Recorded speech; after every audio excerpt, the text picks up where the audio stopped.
प्रश्न है, रेखा बिंदु 1, 3 और 2, 7 को मिलाने वाली रेखा किस अनुपात में विभाजित करती है? तो मैंने लिखा m अनुपात n में विभाजित करती है।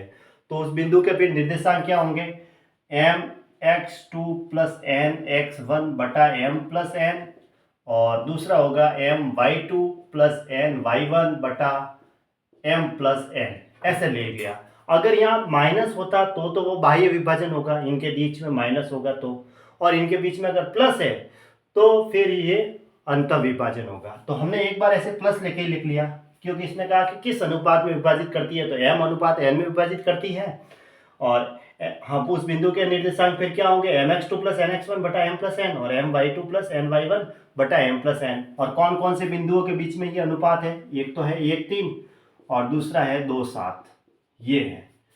ठीक है, तो ये x1 होगा, ये y1 होगा, ये x2 होगा और ये y2 होगा। डायरेक्ट अब निकाल लो।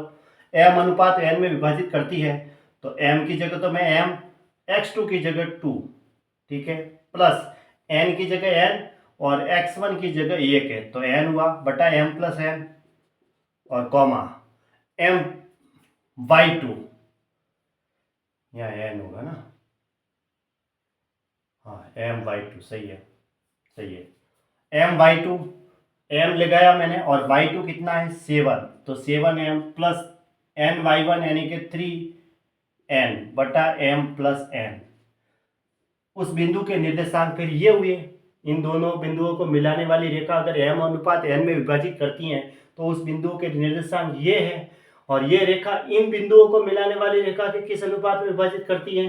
तो ये बिंदु फिर इस रेखा को भी क्या करेंगे? सेटिस्फाई करेंगे, क्योंकि ये इस रेखा पर ही तो है। तो ये फिर x का मान और ये y का मान है, इसके अंदर पुट कर दो।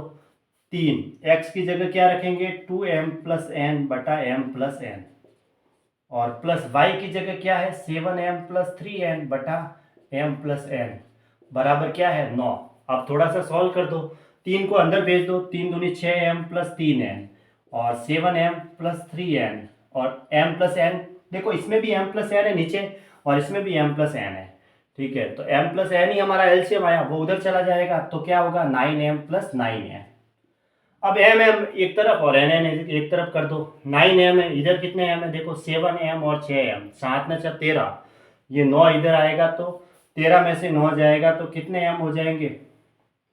7m नहीं, 13m माइनस 9m, तो 4m हो जाएंगे। ठीक है, 3n प्लस 3n 6n हो गए, 6n उधर जाएंगे, तो 9n में से 6n गए तो 3n आ गए।